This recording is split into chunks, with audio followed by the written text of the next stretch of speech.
नमस्कार बच्चों। तो कैसे हैं आप लोग। आज हम पढ़ने वाले हैं एक बहुत ही रोमांटिक विषय के बारे में, बहुत ही मनोरंजन वाले विषय के बारे में, या यूं कहें कि ऐसा विषय जो हर व्यक्ति का एक फेवरेट विषय है, चाहे वो ये सब्जेक्ट ले या ना ले। तो हम कौन से विषय की बात कर रहे हैं? इतिहास की। इतिहास एक ऐसा विषय है कि वो चाहे आर्ट वाले बच्चे हो या बायो वाले या मैथ्स वाले या इससे बाहर आम आदमी, हर किसी को इतिहास की बातें करना, राजा महाराजाओं के बारे में जानना या अपने देश के बारे में पुरानी बातें जानना बहुत ही अच्छा लगता है। तो आज हम उसी कड़ी में जानेंगे इतिहास को। क्या जानेंगे? इतिहास। हम जानेंगे कि हमारे जो पूर्वज है, जो एक लोगों की सोच है, जिसको तोड़ते हुए हम दिखाएंगे कि हमारे पूर्वज हजारों साल पहले किसी उन्नत तकनीक के साथ रहते थे, किसी सुव्यवस्थित योजना के साथ वो रहते थे, या कैसी उनकी नगरी थी, उनका रहन सहन कैसा था। हम उन लोगों के मुंह पे आज जिस विषय के बारे में जिस पाठ के बारे में हम पढ़ रहे हैं, ये पाठ उन लोगों के मुंह पे तमाचा है जो कहते हैं कि भारत बहुत पिछड़ा हुआ देश था। तो आज हम पढ़ने वाले हैं हमारे इतिहास का पहला अध्याय, ईंटें, मनके और अस्थियां। क्या है पाठ का नाम?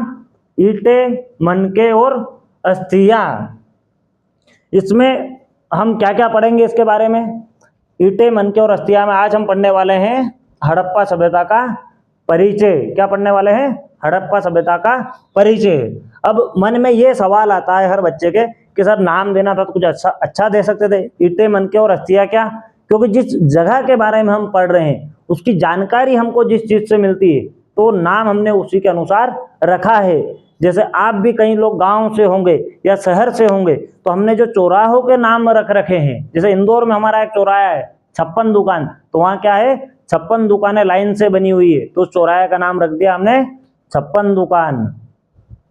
और भी ऐसे बहुत से चौराहे या नगर रहते हैं जो उस जगह की एक विशेषता के कारण हम उसका वो नाम देते हैं। तो वैसे ही जो हमारे पाठ का नाम रखा है ईंटें, मनके और अस्थियां, तो जिस सभ्यता के बारे में हम पढ़ने जा रहे हैं उसकी जानकारी हमें कहाँ से मिलती है? ईंट से, मनके से और वहां के अस्थियों का अध्ययन करने से। तो इसीलिए हमने पाठ का नाम रखा है ईंटें, मनके तथा अस्थियां। अब इस पाठ में हम क्या क्या पढ़ने वाले हैं? इस पाठ में हम पढ़ने वाले हैं पार्ट 1 में, इसके भाग प्रथम में हड़प्पा सभ्यता का परिचय। क्या पढ़ेंगे? इसका परिचय। दूसरा, इसकी विशेषताएं। तीसरा पढ़ेंगे कि इसकी खोज किसने की, कि सर देश तो बहुत पहले से भारत तो इसको खोजा किसने, कौन व्यक्ति था जो यहाँ का रोकी भाई है जो कुदाल लेके खोद रहा था खदान में। इसके स्थान कौन कौन से है, इसका विस्तार कितना था, क्षेत्रफल कितना था, कहाँ कहाँ तक फैली हुई थी, इसकी नगर नियोजन प्रणाली, इसकी कृषि के बारे में और इसकी लिपि और व्यापार के बारे में। तो चलिए शुरू करते हैं। अब सबसे पहले मैं आप बच्चों को ये बता दूं कि जो हड़प्पा सभ्यता है इसकी जो लिपि है वो है चित्रात्मक। कैसी लिपि है? चित्रात्मक लिपि। तो ये जो पाठ है आपका पहला अध्याय है, इसको हम चित्रों के माध्यम से ही पढ़ेंगे। इतिहास होता है कहानी, तो इसको आप ज्यादा कोई भी बच्चा टेंशन ना ले, जरा सी भी आपको टेंशन लेने की जरूरत नहीं। इसको हम मात्र एक कहानी के द्वारा पढ़ेंगे, कहानी की तरह पढ़ेंगे, ताकि आपको आसानी से याद रहे और आप बिना किताब खोले हर किसी को मौखिक ही बता दो। तो शुरू करते हैं हम हमारी कहानी, या यूं कहें ईंटें, मनके और अस्थियां की कहानी क्या है। तो सबसे पहले हम पढ़ते हैं परिचय, हड़प्पा सभ्यता का परिचय। तो हड़प्पा सभ्यता का परिचय यह है कि आज तक धरती पे जितनी भी सभ्यताएं हुई हैं, अलग अलग देशों में जो सभ्यताएं हुई है, तो जो सभ्यताएं खोजी गई है उसमें सबसे प्राचीन नगरीय सभ्यता में से एक सभ्यता हमारी हड़प्पा सभ्यता है। इसका विकास ये कहाँ पे थी? तो ये हमारी हड़प्पा सभ्यता जो वर्तमान में पाकिस्तान का क्षेत्र आता है, भारत का क्षेत्र आता है, तो भारत और पाकिस्तान के बीच में सिंधु नदी जो बह रही है उस नदी के किनारे किनारे और उसकी सहायक नदियों के किनारे किनारे मिली है। ये झेलम, चिनाब, रावी, सिंधु नदी के किनारे किनारे। तो इसका परिचय क्या है कि आज तक की विश्व की जितनी भी सभ्यताएं है उसमें नगरीय सभ्यता एक हमारी हड़प्पा सभ्यता है। सिंधु नदी और उसकी सहायक नदियों के किनारे किनारे हुआ है। इस सभ्यता के लोगों ने सुव्यवस्थित नगरों, पक्की ईंटों, जैसे आज हम मकान बनाते हैं, काय का बनाते हैं, ईंटों का बनाते हैं, तो उस समय भी पक्की ईंटों का उपयोग मकान बनाने में किया है। जल निकासी, जैसे आज अपने होता है रोड बनाते हैं, नाली बनाते हैं, तो वहां की सड़क व्यवस्था, जल निकासी, कृषि व्यवस्था, व्यापारिक संबंध, मतलब एक देश से दूसरे देश या एक प्रदेश से दूसरे प्रदेश या एक जिले से दूसरे जिले में, जैसे आज हमारा व्यापार चलता है, इंपोर्ट एक्सपोर्ट चलता है, तो उस समय का इंपोर्ट एक्सपोर्ट बिजनेस कैसा था और सभ्यता का मुख्य संबंध के साथ व्यापारिक संबंधों का विकास किया गया। यह सभ्यता मुख्यतः कांस्य युग की सभ्यता मानी जाती है। कौन से युग की? कांस्य युग की। तो आपके मन में एक सवाल उठना चाहिए कि ये कांस्य युग क्या होता है। क्या सवाल उठता है कि साहब यह हड़प्पा सभ्यता है, ठीक है, समझ ले कि ये कौन सी है, हड़प्पा सभ्यता, पर एक कांस्य युग क्या होता है? क्या कांस्य युग? अब कांस्य युग को आपको समझते हैं, जैसे एक हम पढ़ते हैं पाषाण युग। क्या पढ़ते हैं? पाषाण युग, बहुत पुराना पाषाण युग। पाषाण यानी पत्थरों का युग। तो कहने का मतलब यह है बच्चों कि जो हड़प्पा सभ्यता है या सिंधु घाटी सभ्यता है, इसको हम एक और नाम से जानते हैं कांस्य युगी सभ्यता। ये आपका एक विकल्प बनाए आती लघुत्तरी प्रश्न में था। मतलब कहना इतना सा है कि इस सिंधु घाटी सभ्यता या हड़प्पा संस्कृति के लोगों को कांसे के बारे में जानकारी चल गई थी। वो कांसे का उपयोग करते थे, तांबे का करते थे। तो इसीलिए हम इसे कहते हैं कौन सी? कांस्य युगी सभ्यता। तो सभ्यता तो परिचय हो गया। अब इसका के साथ ये कब थी और कहाँ तक थी? हर व्यक्ति का एक समय सीमा रहती है। हमने इतिहास पढ़ा है, आपने भी सुना हो कि फलाना राजा इस साल में था, रामायण इतने वर्षों पूरा पहले हुई, महाभारत इतने हजार वर्ष पहले हुई। तो इसका समय सीमा क्या थी, काल गणना क्या थी? तो हड़प्पा सभ्यता को हमने 3 भागों में बांटा है। कितने भागों में? 3 भागों में। पहला भाग है हड़प्पा सभ्यता का उदय या प्रारंभिक हड़प्पा काल। तो ये समय है ईसा मसीह के जन्म से 3300 साल पीछे का। कौन सा? ईसा मसीह के जन्म से मतलब ईस्वी पूर्व 3300 ईस्वी पूर्व से लेके 2600 ईस्वी पूर्व का जो समय है, जो काल गणना है, उसे हम प्रारंभिक हड़प्पा काल कहते हैं। या तो यूं कहिए कि हड़प्पा का बाल्यकाल, जिसमें हड़प्पा वासी अपने कार्य को, जो सुनियोजित हड़प्पा सभ्यता, नगरीय सभ्यता मिली, इसको सीख रहे थे। क्या कर रहे थे? सीख रहे थे। कार्य के बारे में, उन्नति के बारे में सीख रहे थे। जैसे पाषाण काल में हम पढ़ते हैं कि मानव ने अग्नि की खोज की, पहिए का विकास हुआ, पका हुआ खाना खाना सीखा, तो धीरे धीरे सीखा। 4 पैर से चलते थे, चारों पैर से चलते चलते हाथों के बल पे चलने लगे, फिर 2 पैर पे चलने लगे और फिर आखिर में दौड़ने लगे। तो वैसे ही हड़प्पा सभ्यता का जो काल है, कालखंड है, वो है प्रारंभिक या बाल कांड या बाल्य समय। वो है हमारा प्रारंभिक हड़प्पा काल का 3300 ईसा पूर्व से 2600 ईसा पूर्व तक का। दूसरा हमारा इसका भाग है परिपक्व हड़प्पा काल, या यूं कहें कि विकसित हड़प्पा सभ्यता।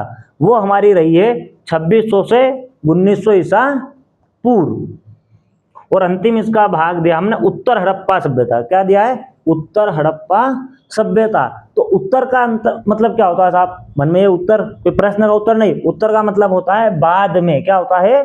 बाद में। तो जब हमारी सभ्यता पूरी तरह विकसित हो गई, विकसित होने के बाद फिर इसका जो कालखंड है कि इसका पतन कैसे हुआ, विघटन कैसे हुआ, तो वो जो समय सीमा है वो क्रमिक हुई है, एक दिन नहीं हुई है, क्रमिक हुई है। तो उसमें सालों का समय लगा है, एक लंबा समय लगा है। तो उसे हम कहते हैं 1900 से 1300 ईसा पूर्व का।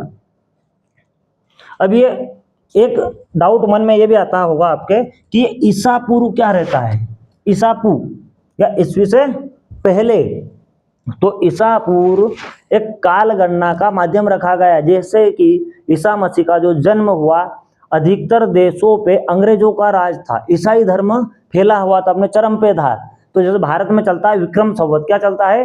विक्रम संवत। परंतु हम भी जो हमारा कैलेंडर लाते हैं वो ईसा मसीह के जन्म वाला कैलेंडर, जैसे आज चल रहा है 2026, तो ये 2026 का है कि आज से 2026 साल पहले ईसा मसीह का जन्म हुआ था, उनका हैप्पी बर्थडे था। तो भैया उनसे पहले भी तो उनके माता पिता रहे हैं। ये तो हमने उनके सम्मान में, उनके गौरव में, उनके जन्मदिन को धरती का साल का अंग्रेजों ने पहला साल माना, ईसाई धर्म ने पहला साल माना ना कि धरती की शुरुआत आज के साल से ही हुई है। तो सवाल ये उठा कि इससे पहले इनके माता पिता रहे, भाई वो काय में जोड़े, उनको कहाँ ले जाएंगे उस सालों को। तो उन्होंने ऐसा निर्धारण किया सभी लोगों ने मिलके कि मान लीजिए ईसा मसीह का जन्म हुआ है 1 जनवरी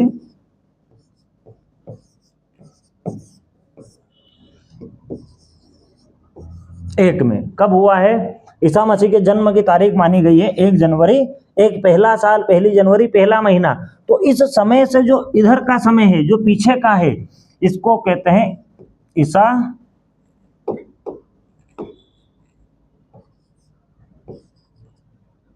पूर्व। यानी जो 1 है ये प्लस का, जैसे हमारा गिनती में होता है 1 फिर 0 आ गया, फिर अगर 0 से नीचे जाएंगे तो 0 से -1 -2 -3 ऐसा बढ़ता जाएगा। तो इधर जो भी काल गणना जाएगी उसे हम कहेंगे ईसा पूर्व। जैसे 0 1 है तो इधर जो 0 1 रहेगा वो इससे बड़ा रहेगा। ये इधर 0 2 और इधर 0 2, तो ये 2 साल का है, और ये अगर 0 2 में देखें तो ये 4 साल का हो जाएगा। कितने समय का हो जाएगा? 4 साल का। तो उसी तरह जो हड़प्पा सभ्यता है, अगर आज से 3300 साल पहले थी, कितने समय साल? 3300 साल पहले, तो 3300 तो ईसा पूर्व के, और 2026 अभी जो चल रहा है, दोनों को जोड़ा जाएगा तो 2 6 3 5 5326 साल पहले लोग कैसे रहते थे उसके बारे में हम पढ़ेंगे।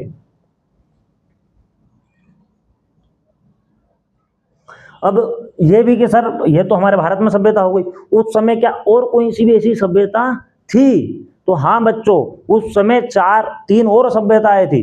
कौन कौन सी? जिसके बारे में आपने पढ़ा भी होगा।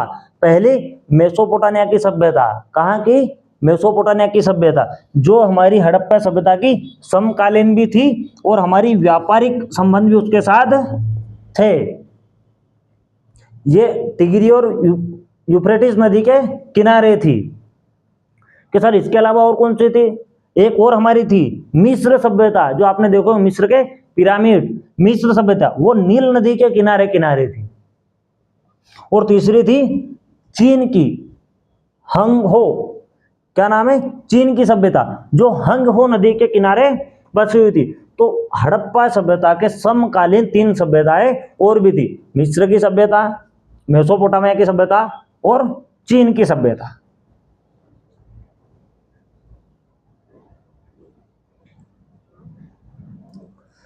अब ये तो ही हमारी सभ्यता। अब सवाल ये उठता है कि सर ये इतनी पुरानी सभ्यता है, हमने इसको खोज के निकाला, सारी जानकारी ली, तो इसकी विशेषता क्या क्या है? क्या है विशेषता? तो इसकी विशेषताएं हैं, सबसे पहली विशेषता कि सुव्यवस्थित नगर योजना। क्या है पहली विशेषता? कि इसकी प्रमुख सुव्यवस्थित नगर योजना, यानी जो हड़प्पा सभ्यता के नगर बने हुए हैं, पहले से उनका किसी इंजीनियर ने नक्शा काटा गया है। जैसे आज अपन कॉलोनी बनाते हैं, तब बहुत सी कॉलोनियां अवैध रहती, पर आज से 5326 साल पहले जो कॉलोनियां बसी थी या जो नगर बसे थे, तो सुनियोजित थे। पहले से उनका नियोजन किया जाता था, पहले से उसका नक्शा बनाया जाता था कि भाई यहाँ पे मकान बनना है, यहाँ से सड़क जाएगी, सड़क के किनारे नाली बनाई जाएगी, नालियों को ढकी जाएगी, पूरी समकोण पे कटेगी। तो सुव्यवस्थित नगर योजना हड़प्पा सभ्यता की सबसे बड़ी विशेषता है, उसकी सुव्यवस्थित नगर योजना। नगरों को योजनाबद्ध ढंग से बनाया जाता था। सड़कें जो रोड है आज हम मोहल्ले गली में देखते हैं, बाकी तिरछी बना दी जाती है, कहीं बनाई नहीं जाती, खाली छोड़ दी जाती है, या कहीं नाली नहीं बनाई जाती, वहां पूरी समकोण बनाई जाती थी 90 डिग्री पे, समकोण पे सड़कें काटती थी। जैसे एक सड़क ऐसी गई तो दूसरी सीधी ऐसी कटी है। अगर आप चौराहे में खड़े हो जाओगे तो चारों तरफ का रास्ता आपको क्लियर सीध में दिखेगा, कोई ऐसा नहीं है कोई छुप जाएगा, चारों तरफ का आप एक जगह खड़े होके देख सकते थे। तो क्या है, एक दूसरे को समकोण पर काटती थी, जिससे जाल जैसी संरचना बनती है। ये देखिए, ये नगर योजना, ये नगर बसा हुआ है, ये इधर मकान है, ये इधर मकान है, ये सीधी सड़क गई हो, सड़कें बिल्कुल सीधी रहती थी, दाएं बाएं का बोर्ड लगाने की जरूरत ही नहीं पड़ती थी, सीधी सड़कें। तो क्या है, पक्की ईंटों से बने मकान, चौड़ी सड़कें, सड़कें चौड़ी रहती थी, जो मुख्य सड़क है वो चौड़ी रहती थी, और जो अंदर गलियों में जाती थी वो सकरी रहती थी। ये देखिए। दूसरा, विकसित व्यापार, क्या विशेषता है, विकसित व्यापार व्यवस्था। हड़प्पा वासी बहुत उन्नत थे, बहुत अच्छे कार्य करते थे, वो उद्योग के क्षेत्र में उन्नत थे, यानी कि उनके पास सारी सुविधाएं थी, कृषि वगैरह करते थे, दूसरे उद्योग थे, तो उनका व्यापार भी हुआ होगा। अगर उन्हें मकान, एक अगर अपन देखते हैं कि भाई नगर योजना इतना अच्छा है, तो स्वाभाविक बात है उनके पास पैसा आ रहा होगा, तो पैसा कहाँ से आएगा, या तो उद्योग धंधे से आएगा या कृषि से आएगा। तो उनका विकसित व्यापार था। उद्योग क्या था, हड़प्पा वासी व्यापार में अत्यंत उन्नत थे, वे स्थल तथा समुद्री मार्गों से व्यापार करते थे। उनका मेसोपोटामिया, कैसे, मेसोपोटामिया के साथ व्यापारिक संबंध था, जो भी हमने पढ़ा कि ये इसकी समकालीन सभ्यता है। कौन सी सभ्यता है, समकालीन। अब सर व्यापार करते थे तो क्या वस्तु देते थे और क्या लेते थे, इंपोर्ट एक्सपोर्ट, आयात और निर्यात। तो हम निर्यात क्या करते थे, यहाँ से हड़प्पा से बाहर क्या जाता था, हड़प्पा के दूसरे राज्यों में, दूसरे शहरों में, या दूसरे जिलों में, या दूसरे विदेश में, विदेश कहे तो मेसोपोटामिया में क्या क्या जाता था, मनके। अब ये मनके क्या होते हैं, मनके, मन के मतलब मन में, मन के बारे में कुछ नहीं, मनके होते हैं आपके, जैसे माला होती है मोतियों की, तो जो माला में जो मोती रहते हैं, मोती को हम मनके कहते हैं। क्या कहते हैं, मनके कहते हैं। किसे कहते हैं, माला में जो मोती रहते हैं उन्हें हम मनके कहते हैं। दूसरा, कपास, क्या भेजते थे हम, कपास उनको भेजते थे। तीसरा, आभूषण, मतलब मनके जो बनाते थे तो इनसे हम आभूषण बनाते थे, आभूषण हम वहां भेजते थे। हाथी दांत की वस्तुएं, हाथियों के दांत से जो वस्तु बनती है, कंघा बनता है, कंगन बनते हैं, तो ये सारी चीजें हम क्या करते थे, निर्यात करते थे। क्या करते थे, निर्यात करते थे।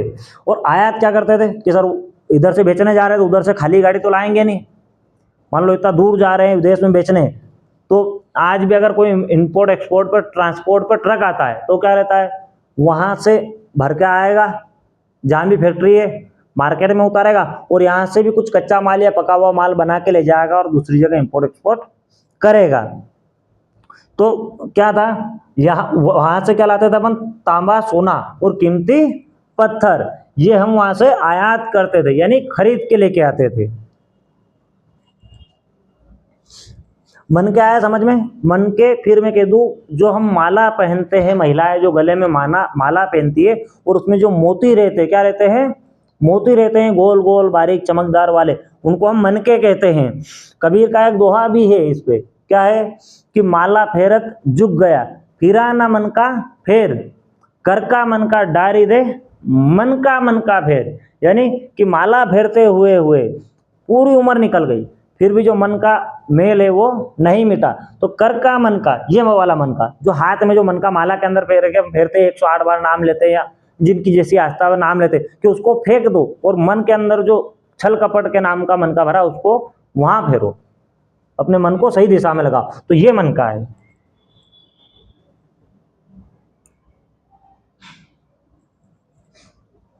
ये आयात निर्यात, ये आयात करते थे, क्या करते थे, मन के, कपास, आभूषण, ये व्यापार विकसित। देखो आप फोटो के माध्यम से समझिए, ये नाव में बैठ के जा रहे हैं, यहाँ से बैठे भारत से, चलो भैया बढ़ाओ जुलूस, क्या रखा है बातों में, झंडे ले लो हाथों में, बढ़ा दिया जुलूस, कहाँ पहुंच गए, मेसोपोटामिया। वहां जाके फिर इधर से मन के ले गए, कपास ले गए, दे दिया कि भाई ले ले 11 रुपए किलो, जो रेट था उसमें बेचा, फिर वहां से आ रहे रिटर्न, तो खाली हाथ कैसे जाए, तो क्या सोना चांदी ले लो, आभूषण ले लो। अगली विशेषता क्या है इस सभ्यता की, शिल्प उद्योग। क्या है, शिल्प उद्योग। अब हमने क्या पढ़ा अभी, विकसित व्यापार, तो अगर व्यापार होगा तो उद्योग होंगे, तो ही व्यापार होगा, बिना उद्योग के व्यापार संभव है क्या, तो शिल्प उद्योग। हड़प्पा वासी विभिन्न प्रकार के शिल्पों में निपुण थे, काय में थे, निपुण थे, काय में, मनके बनाने में, मिट्टी के बर्तन बनाने में, आभूषण बनाने में, मूर्तियां बनाने में। काय में थे कि मनके, मोती बनाने में बहुत निपुण आदमी थे। धातु उद्योग, मिट्टी के बर्तन बनाने, मिट्टी के बर्तन भी बड़े प्यारे प्यारे बनाते हैं, खुदाई में मिले हैं, दिखाएंगे आपको आगे फोटो के माध्यम से। आभूषण, मालाएं, बहुत शौकीन व्यक्ति थे आभूषण के। आज जैसे अपने यहाँ भी बहुत से गोल्ड मैन बने घूमते हैं, वो बड़ी बड़ी मालाएं पहन के घूमते हैं, तो बहुत शौकीन थे उस समय के भी। और मूर्ति कला। एक स्थान है चंदूहड़ो, क्या है? चंदूहड़ो। चंदूहड़ो जो स्थान हड़प्पा सभ्यता का है, वो मन के निर्माण का प्रमुख केंद्र था। क्या था? प्रमुख केंद्र था। जैसे हमारा मध्य प्रदेश जाना जाता है काय के लिए? सोयाबीन के लिए, तो उसी तरह चंदूहड़ो काय के लिए जाना जाता था उस समय? मनकों के लिए। अगली विशेषता क्या है? अब व्यापार था, सामान देते थे तो उसको तोल के देना पड़ेगा। मान लो भाई अनाज दे रहे हैं या खरीद रहे हैं, कुछ भी सामान दे रहे हैं, तो हर एक की मात्रा रहती है तोल की। तो क्या विशेषता आ गई अगली? पहला नगर व्यवस्थित था, नगर व्यवस्थित है तो काय से बना? ईंटों से बना हुआ। ईंटें है तो पैसा चाहिए, तो काय से पैसा आएगा? उद्योग से, व्यापार से। और अगर व्यापार कर रहे तो व्यापार के लिए जरूरी क्या है? उद्योग। क्या है? उद्योग। और अगर कोई सा भी उद्योग है तो कोई खरीदेगा बेचेगा, तो उसको तोलने के लिए या उसको देने के लिए लीटर का, किलो का कोई माप तो चाहिए। बिना माप के कैसे हम सामान देंगे? तो क्या था? मानवीकृत माप तोल। क्या विशेषता हो गई? मानवीकृत माप तोल। व्यापार को सुचारू रूप से चलाने के लिए भार और माप की एक समान प्रणाली अपनाई गई। पत्थर के बाटों का प्रयोग किया जाता था, यानी व्यापार को सही से चलाने के लिए एक समान आकार के, समान वजन के, हर वाट का वजन अपने से, एक वाट अगर 1 किलो का है तो दूसरा 2 किलो का, तो छोटे से लेकर बड़े वाटों तक का उपयोग होता था, जिससे पूरी हड़प्पा सभ्यता में सभी दूर सुचारू रूप से एक समान प्रणाली अपनाई गई थी पत्थर के बाटों में। ऐसा नहीं है कि हड़प्पा में अलग है, हड़प्पा का दूसरा शहर मोहनजोदड़ो तो वहां का किलो अलग है, उसका रेट वजन अलग रहेगा, चंदूहड़ो तो उसका अलग रहेगा, सुअरकोटा तो उसका अलग रहेगा। नहीं, पूरे क्षेत्र में एक समान मापन प्रणाली थी। अगला कि साहब ये इतने उद्योग करते थे, व्यापार करते थे, तो कुछ लिखते भी थे कि नहीं थे? तो बाकायदा लिखते थे, और वो ऐसा लिख के गए हैं कि आज तक कोई भी नहीं पढ़ पाया है। तो विकसित लिपि कैसी थी? विकसित लिपि जैसे हमने शुरुआत में आपको बताया था, कैसी थी? चित्रात्मक। हड़प्पा सभ्यता की अपनी एक लिपि थी जो चित्रात्मक प्रतीकों पर आधारित है। कहाँ पे? चित्रात्मक, मतलब चित्रों के माध्यम से। जैसे आज हम पढ़ते हैं वर्णों के माध्यम से, आ आ उ, तो उस समय जो लिपि थी वो कौन सी है? चित्रात्मक लिपि है। यह लिपि आज तक भी किसी के द्वारा पढ़ी नहीं गई है। क्या नहीं हुई गई है? हड़प्पा सभ्यता की लिपि कोई भी वैज्ञानिक आज तक नहीं पढ़ पाया है।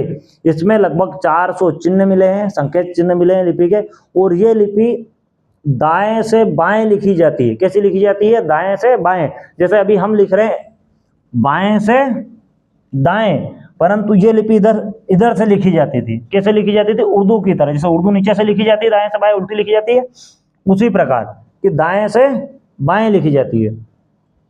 मोहरों तथा बर्तनों पर अंकित मिलती। कहाँ मिलती है लिपि? बहुत सी मोहरें मिली है, कुछ बर्तन मिले, उसके ऊपर ये लिखी हुई है। ये देखिए, ये बाट है, मानवीकृत तोल।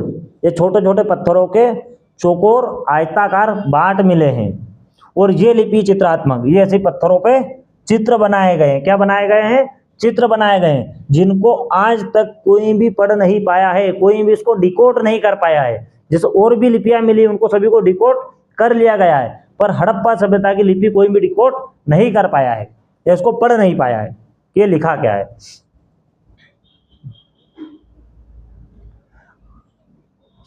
अब आपके मन में ये सवाल उठता होगा कि साहब ठीक है, ये तो हड़प्पा सभ्यता हो गई, उसकी विशेषता हो गई, कि इसके बारे में हमको जानकारी किसने दी? क्योंकि हर चीज, विषय वस्तु के बारे में या स्थान के बारे में कोई न कोई एक व्यक्ति होता है जो हमें जानकारी देता है। आप छोटे से बड़े हुए तो आप जिस जिले में रह रहे हैं तो वहाँ की जानकारी या आपके मामा घर की जानकारी आपको पहली बार अपने माता पिता से पता चली होगी। कोई दूसरी दुनिया या दूसरे शहर की जानकारी अखबार के माध्यम से, यूट्यूब के माध्यम से, कहीं ना कहीं किसी न किसी के माध्यम से पता चलती है। तो इसकी खोज किसने की? काहे की हड़प्पा सभ्यता की। भाई मौजूद तो ये पहले भी थी, तो इसकी खोज किसने की? तो इसकी खोज जो हुई है वो 19वीं शताब्दी, मतलब 1900 साल से पहले तो किसी को पता भी नहीं था कि हड़प्पा सभ्यता नाम की भी कोई जगह है। लोग देख भी रहे होंगे उस जगह को, देखते थे कि कहीं पड़ा है, ठीक है भैया, पर किसी को जानकारी नहीं थी काहे कि यार ये जो जगह है, ये स्थान है, ये इतने हजार साल पुराना हो सकता है, ये एक विकसित सभ्यता थी। तो सबसे पहले इसको किसने खोजा? दयाराम साहनी ने। किसने खोजा? 1921 में दयाराम साहनी ने हड़प्पा में उत्खनन किया। कहाँ पे? हड़प्पा नामक स्थान पे। कब किया? 1921 में। किसने? दयाराम साहनी ने। दूसरा उत्खनन किया 1922 में। ये किस में हुआ? अगला उत्खनन होता है 1922 में। वो करते हैं राखलदास बनर्जी। कौन करते हैं?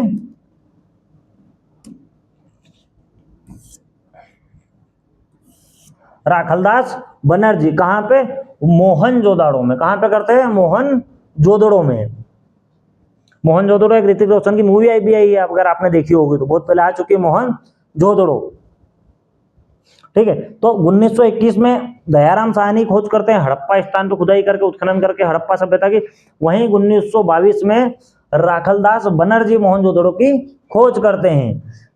अब इनने खोज तो कर ली, भैया खोज क्यों करते हैं? सबसे पहली बात, ये रहते हैं पुरातात्विक विभाग में। कौन से विभाग में? पुरातात्विक।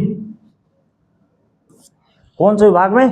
पुरातात्विक विभाग, पुरातत्व विभाग में। अब पुरातत्व विभाग क्या होता है, पहले उसके बारे में थोड़ा समझ लेते हैं, फिर अपन आगे बढ़ते हैं। पुरातत्व विभाग जो पुरानी वस्तुओं को खोद कर उत्खनन करके जानकारी इकट्ठा कर और बताया कि ये कब की थी, क्या है और उसकी क्या विशेषता है, तो वो होती है पुरातत्व। क्या होती है? पुरातत्व। तो भारत में पुरातत्व कब चालू हुआ? तो भारत में 1861 में स्थापना हुई एएसआई। क्या है कि एएसआई, भारतीय पुरातत्व सर्वेक्षण की। कब स्थापना हुई? 1861 में। किसने की? या इसके जनक कौन थे? तो इसके जनक थे अलेक्जेंडर कनिंघम। कौन थे? ये व्यक्ति, जिनके कारण आज हम ये पाठ पढ़ रहे हैं, क्योंकि इनने इस विभाग की स्थापना की। इस विभाग की स्थापना की तो इस विभाग के प्रमुख हुए जॉन मार्शल। कौन प्रमुख हुए? John Marshall. कौन से समय में? 1921 के समय में। वो इन्होंने अपनी टीम में 2 व्यक्तियों को बुलाया, राकासाका को। ए राकासाका इधर आओ, कि जाओ तो कुछ खोद करके लाओ, कि अपन अधिकारी बन के तो बैठे हैं यहाँ पे, कुछ खोद के लाओ, कुछ खोज के लाओ, कि हम ऐसी चीज निकाल के लाए और दुनिया को बताए कि भारत में भी कुछ अनोखी चीज थी। 1861 से खुदाई चल रही थी, निकल रहे थे, पर तब वहां वो जो पुरातात्विक अधिकारी थे उनके मन में क्या था कि ये भारत ज्यादा पुराना नहीं है, तो 100, 200, 500 साल की बात निकल के आएगी, इससे ज्यादा पुराना कुछ यहाँ पे निकलना नहीं है। ज्यादा क्या होगा, चंद्रगुप्त मौर्य, अशोक के समय तक का कुछ निकल के आएगा, उसके पीछे कुछ भी नहीं है। कुछ निकलता तो भी ऐसा ही मन में भ्रम पाल लेते कि यार कुछ पुराना है ही नहीं। उसके बारे में भी आगे पढ़ेंगे। तो किसने की? ये दयाराम बा बैठे हैं अपने यहाँ पे, ये देख लो, कहीं मिले तो रामश्याम करना इनसे। दयाराम साहनी ने कब की? 1921 में। किसकी खोज की? हड़प्पा की। अब ये हड़प्पा की, जिसको हड़प्पा कर रही है, अभी फिलहाल कहाँ है? पाकिस्तान में चला गया है। कौन से क्षेत्र में है? पाकिस्तान के क्षेत्र में है हड़प्पा। दूसरा, राखलदास बनर्जी। किसने की दूसरे स्थान की खोज? मोहनजोदड़ो। मोहनजोदड़ो की खोज की राखलदास बनर्जी ने। कब करी? 1922 में। मोहनजोदड़ो को हम बहुत सी जगह इतिहास में मृतकों का टीला भी पढ़ते हैं। क्या पढ़ते हैं? ये याद रखने की बात है, ये कहीं लिखा हुआ नहीं मिलेगा आपको। क्या है? मृतकों का टीला। मोहनजोदड़ो का अर्थ होता है मृतकों का टीला। कभी कोई पूछ ले कि मोहनजोदड़ो लिखा भी, इसका अर्थ बताओ क्या है, तो इसका अर्थ होता है मृतकों का टीला। और जो जॉन मार्शन है, ये उस समय के महानिदेशक, या यूं कहे कि जैसे अभी किसी विभाग का एक अध्यक्ष रहता है, तो ये उस समय पुरातत्व विभाग के महानिदेशक थे। तो इन्होंने फिर क्या किया, जब 1921 और 22 में हड़प्पा सभ्यता, हड़प्पा और मोहनजोदड़ो की खोज करके ये सिद्ध कर दिया कि भाई ये बहुत पुराना क्षेत्र है, ये कोई आजकल की बात नहीं है, तो 5326 साल पुरानी बात है। तब श्रीमान जॉन मार्शन जी ने वैश्विक तौर पे इसकी घोषणा की कि भारत में हमने एक बहुत पुरानी सभ्यता की खोज की जो सुव्यवस्थित नगरीय सभ्यता है, जो मेसोपोटामिया मिस्र की सभ्यता के समकालीन है। और आर.एम. व्हीलर, सर इनका क्या योगदान है? तो इनका योगदान ये है कि व्हीलर ने वैज्ञानिक पद्धति की खोज की। कैसे काम करवाया? वैज्ञानिक पद्धति से। कैसे खुदाई करवाई? वैज्ञानिक उत्खनन पद्धति को प्रोत्साहित किया। तो साहब के वैज्ञानिक पद्धति क्या रहती खोदने में? तो हम तो क्या गेती उठाई गेती खोदते रहते हैं। तो क्या वैज्ञानिक कैसे? अब क्या वहां कोई वैज्ञानिक आके खोदते हैं कि मजदूर खोदते हैं? ऐसा है क्या कि वैज्ञानिक के द्वारा खोदा जाता है? तो ऐसा बिल्कुल भी नहीं है बच्चों। ये वैज्ञानिक पद्धति का मतलब ये होता है कि किसी भी क्षेत्र की या किसी स्थान की खुदाई को एक विशेष आकार में पहले नापा जाता है, उसका क्षेत्रफल पहले नाप लिया जाता है, फिर परत दर परत खोदते हैं, परत दर परत उसका परीक्षण करते हैं बारीकी से। हर एक चीज, मिली हुई वस्तु का परीक्षण किया जाता है। जैसे मान लीजिए कि भाई कहीं 20 फीट खुदाई करनी है, तो पहले 1 फीट खुदाई की जाएगी, उसका परीक्षण किया जाएगा। फिर वापस से 1 फीट खुदाई होगी, फिर उसका परीक्षण किया जाएगा कि भाई ये जो ऊपर की परत है मिट्टी की, ये कैसी है, इसके नीचे वाली परत कितनी पुरानी है, उसके नीचे कितनी पुरानी है। ऐसा नहीं कि सीधा 20 फीट खोदा और 20 फीट नीचे परीक्षण कर लिया। तो अगर पूछा जाए कि वैज्ञानिक पद्धति का अध्ययन किसने शुरू करवाया, तो वो है आर.एम. व्हीलर। अगर आपसे पूछा जाए कि विश्व पटल पे किसने रखा, दुनिया को किसने बताया कि भारत में एक सभ्यता मिली, तो वो है जॉन मार्शल। अगर पूछा जाए कि हड़प्पा की खोज किसने की, तो दयाराम साहनी ने। कब? 1921 में। और मोहनजोदड़ो की राखलदास बनर्जी ने। कब? 1922 में। अब ये विचार भी मन में आएगा कि साहब इनने खोज लिया तो क्या इससे पहले किसी को इसके बारे में जानकारी नहीं मिली कि इनने ही खोजा? इसके पहले भाई 1861 में अगर पुरातत्व विभाग का स्थापना हो गई थी, तो क्या इससे पहले किसी को भी जानकारी नहीं मिली? कोई ऐसा था ही नहीं कि जिसको पता चले। तो ऐसा हुआ था। किनके साथ? अलेक्जेंडर कनिंघम के साथ। इनको पंजाब क्षेत्र से हड़प्पा का जब भ्रमण कर रहे थे तो वहां से एक सील मिली थी। क्या मिली थी? सील मिली थी। पर इन श्रीमान का ऐसा मानना है कि भारत में ईसा मसीह के पहले, मतलब बौद्ध धर्म या अशोक के चंद्रगुप्त मौर्य, अशोक, इनके पहले कुछ था ही नहीं। तो इनको कुछ मिलता तो ये फिर लिख देते वहां से कि ये अशोक के समय का है, ये बौद्ध धर्म का, ये जैन धर्म का, और ये फलाना धर्म का है। बात खत्म। ये उतना डीप में जाते ही नहीं थे। ये इनके मन के भ्रम में ही मस्त थे। तो इनको जब वो मिली तो इनने क्या समझा उसको कि ये जो सील मिली या तो बौद्ध धर्म की होगी, बौद्धकालीन होगी, या मध्यकालीन होगी। तो इनको ऐसा लगता था कि जो हड़प्पा क्षेत्र है ये क्या है? बौद्धकालीन स्थल या मध्यकालीन स्थल। तो इसे क्या कहा गया? अलेक्जेंडर कनिंघम और हड़प्पा को लेकर उनका भ्रम।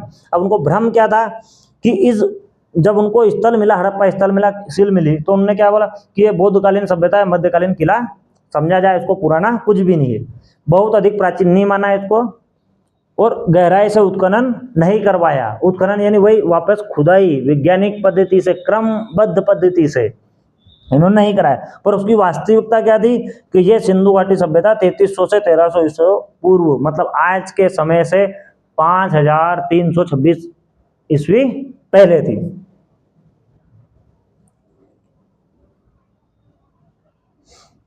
अब ये जो हड़प्पा सभ्यता थी कि साहब ये तो ठीक है, किन्ने खोज करी, सब पता चल गया, ये फैली हुई कितनी थी, ये कहाँ से कहाँ तक थी? जैसे आज हमारा भारतवर्ष फैला हुआ है, हिमालय से लेके तो कन्याकुमारी तक, तो वैसे ये फैली हुई कहाँ थी और ये किस आकार में थी? तो ये इसका आकार था त्रिभुजाकार। कैसा था? त्रिभुजाकार, त्रिभुज के आकार में फैली हुई थी। किसके आकार में?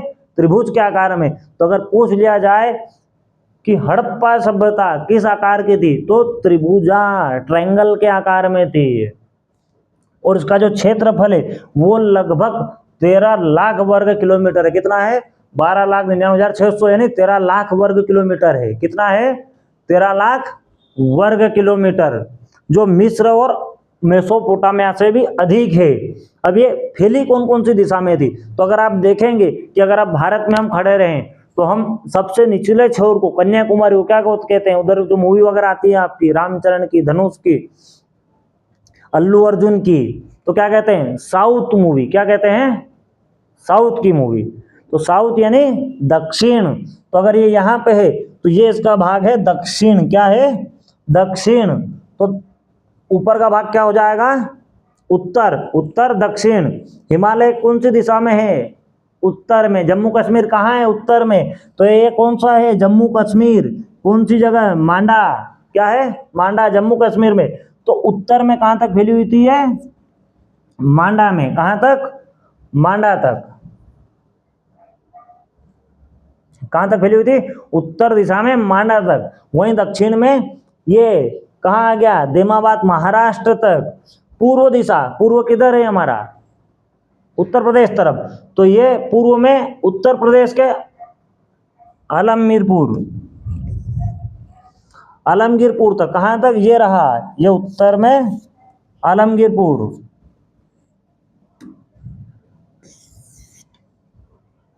और वहीं सॉरी पूर्व में आलमगीरपुर उत्तर प्रदेश तक, और पश्चिम में सुत्ता के बलूचिस्तान तक, ये यहाँ तक। एक मिनट, ये सुत्का गेंडोर बलूचिस्तान, जो वर्तमान में कौन सा क्षेत्र है, बलूचिस्तान तक। यानी ये क्षेत्र वर्तमान के भारत, वर्तमान के पाकिस्तान और अफगानिस्तान तक फैला हुआ था। कहाँ तक फैली हुई थी, भारत, पाकिस्तान और अफगानिस्तान, 3 देशों में। अभी वर्तमान में देखा जाए तो 3 देशों में फैली हुई थी। कौन कौन सी दिशा, अब इसको बीच में खड़े रह के आंख बंद करके सोचना कि पांव की तरफ उत्तर, तो महाराष्ट्र, सिर पे जम्मू कश्मीर, भारत का इलाका। पूर्व में उत्तर प्रदेश है, और पश्चिम में क्या आ जाएगा आपका, अफगानिस्तान का क्षेत्र।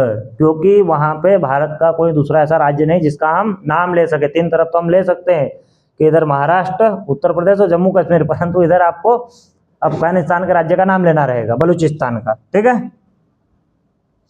अब इसके खोज करता और प्रमुख स्थल, तो हड़प्पा की खोज किसने की थी, दयाराम साहनी ने 1921 में। राखलदास बनर्जी ने किसकी खोज की थी, मोहनजोदड़ो की। लोथल की आर.एस. राव ने।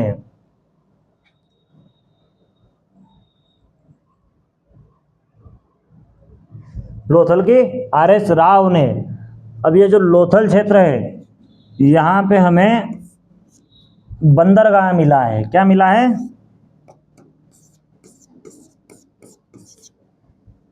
बंदरगाह। क्या मिला है, बंदरगाह है। ये याद रखिएगा आप लोग, आगे इसके बारे में भी पढ़ेंगे। कालीबंगन, इसकी खोज की थी अमरनाथ घोष ने 1953 में। धोलावीरा जगह की खोज की थी जेपी जोशी ने 1967 से 68 के बीच में। और राखी गढ़ी की खोज की है सूरजभान जी ने 1963 में। और चन्हुदड़ो की खोज की एन.जी. मजूमदार ने 1931 में। कब की है, 1931 में। और ये क्या था, मनके बनाने का, काय का प्रमुख केंद्र।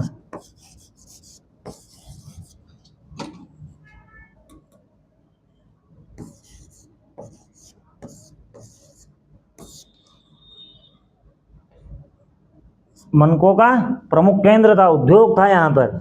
और सुअर कोटाई खोज की जेपी जोशी ने, जिन्होंने धोलावीरा की भी खोज की। और सुअर कोटा में क्या मिला है हमको,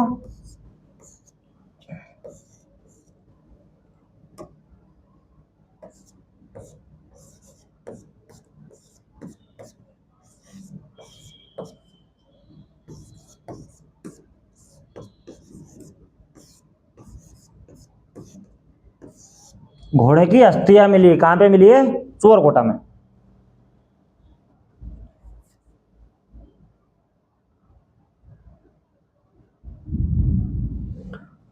अब हम पढ़ते हैं हड़प्पा सभ्यता इतनी विकसित थी। विशेषता देख ली हमने, किसने खोज की, भ्रम किसे हुआ था, कलिंगर को। कैसा भ्रम हुआ था वो भी देख लिया। अब इसकी हम देखते हैं कि भाई नगर नियोजन, क्या देखेंगे, नगर नियोजन, यानी जैसे आपको पहले ही बताया गया था कि सुव्यवस्थित नगरीय सभ्यता है। कैसी है? सुव्यवस्थित नगरीय सभ्यता है। तो इसका नगर नियोजन कैसा था? तो ये देखिए, ये इसका एक नगर है। तो नगर को दो भागों में बांटा गया था। कितने भागों में? दो भागों में बांटा जाता था। पूरा नगर बनाने से पहले उसका नक्शा बनाया जाता था या उसका प्रारूप बनाया जाता था। पक्की ईंटों की क्या था कि हड़प्पा सभ्यता की सबसे महत्वपूर्ण विशेषता उसकी सुव्यवस्थित नगर योजना थी। नगरों का निर्माण पूर्व निर्धारित योजना यानी नक्शा क्या करते थे? निर्धारित, पहले से ही निर्धारित करते कैसा नगर बनाना है, किया जाता था। सड़कें एक दूसरे को समकोण 90 डिग्री पर काटती थी, जिसे जाल या ग्रिड पद्धति कहते हैं। क्या कहते हैं? पूछ लिया जाएगा कि सड़कों कौन सी पद्धति की सड़कें थी, तो ग्रिड पद्धति बच्चों। कौन सी? ग्रिड पद्धति। अब इसकी विशेषता क्या है? तो इसकी विशेषता ये है कि कोई सा भी नगर बनता था तो उसके दो भाग बनते थे। जैसे आज भी आपके शहरों में होता है, एक पुलिस लाइन बनती है पुलिसों को रहने के लिए, दूसरी आम जनताओं के लिए शहर बनता है। तो दोनों में अंतर होता है। वैसे यहाँ पे भी अंतर था। अमीर लोग या राज करने वाले लोग या जो वहाँ पे लोकतंत्र या प्रजातंत्र जो था उसका निर्वाह करने वाले, चलाने वाले जो लोग थे वो अलग रहते थे और सामान्य नागरिक अलग रहते थे। तो दुर्ग नगर कितने भाग में था? दो भाग में, एक दुर्ग और एक निचला भाग। अब नगर बनाने में काय का उपयोग करते थे? जैसे हम पहले ही पढ़ चुके हैं, काय का? पक्की ईंटों का। जल निकासी की उत्तम व्यवस्था थी, सड़कें चौड़ी और सीधी थी और साथ ही साथ हर घर में स्नानागार था। बहुत से घरों में कुएं भी थे। मोहनजोदाड़ो मात्र एक शहर में 700 कुएं मिले। कितने कुएं मिले हैं? 700 कुएं। तो हर मकान के साथ अपना एक कुआं था। ये देखिए, ये शहर बना हुआ है पूरा सुव्यवस्थित दो भागों में। पहला भाग दुर्ग, ये उत्तर दिशा में होता था। कौन सी दिशा में? उत्तर। और ये निचला भाग, सड़कें सीधी रहती थी, जल निकासी व्यवस्था थी, नालियां बनी हुई थी, स्नानागार बने हुए थे। दुर्ग और निचला स्तर। नगर में क्या थे? दो भाग थे। पहला क्या था? दुर्ग, दूसरा निचला स्तर। अब दुर्ग में क्या था? दुर्ग नगर में उत्तर दिशा में एक ऊंचे चबूतरे पे बनाया जाता था। मतलब पहले ईंटों का चबूतरा बनेगा, उसके ऊपर दुर्ग का निर्माण होगा और इसके चारों तरफ मजबूत दीवार की जाती। कैसी क्या की जाती थी? दुर्ग ऊंचे भूभाग पर बनता था और चारों तरफ मजबूत दीवार की जाती थी। अब जो दीवार होती थी चारों तरफ, उसके अंदर फिर सार्वजनिक भवन बनाए जाते थे। इसके अंदर स्नानागार, अन्नागार और धार्मिक कार्यक्रम के लिए, अनुष्ठानों के लिए जो भवन बनते थे उनको बनाया जाता था। शासक वर्ग या उच्च अधिकारी यहीं रहते थे। दुर्ग प्रशासनिक तथा धार्मिक गतिविधियों का प्रमुख केंद्र थे। जैसे पहले ही मैंने आपको कहा, दुर्ग में कौन रहता था? जैसे आज हमारे शहरों में होता है, एक स्पेशल लाइन होती है, पुलिस लाइन हुआ है, दूसरे अधिकारी के लिए कॉलोनी रहती है, अधिकारी कॉलोनी, और एक आम जनता के लिए। तो यहाँ पे उस समय के प्रशासनिक अधिकारी रहते थे। कौन रहते थे? प्रशासनिक अधिकारी। वहीं जो निचला स्तर था, यह नगर का बहुत विस्तृत भाग रहता था। दुर्ग छोटा भाग होता था। क्यों? क्योंकि यहाँ पे कम लोग रहते थे, जो सिर्फ अधिकारी या ऊंचे वर्ग के लोग थे। वहीं निचले नगर बहुत विस्तृत भाग था, जहाँ सामान्य लोग निवास करते थे। कौन? आम जनता, व्यापारी, किसान निवास करते थे। यहाँ आवासीय मकान बने हुए थे, मकानों के बीच चौड़ी सड़कें थी, शिल्पकार, व्यापारी वगैरह यहाँ पे रहते थे। जो निचला नगर है वो क्या करता था? वो आर्थिक गति, ये तो अपना प्रशासनिक हो गया। अब जो निचला भाग है उसका क्या कार्य था? मेन वो आर्थिक गतिविधि, कृषि वगैरह का कार्य करता था, या उसका महत्वपूर्ण योगदान है आर्थिक गतिविधि में, उसका केंद्र था। ये देखिए, ये है आपका दुर्ग। ये एक चबूतरा बना हुआ है पूरा, देखो ये चारों ओर चबूतरा बना हुआ है और इस पे बना रहेगा ये दुर्ग। ये बना है।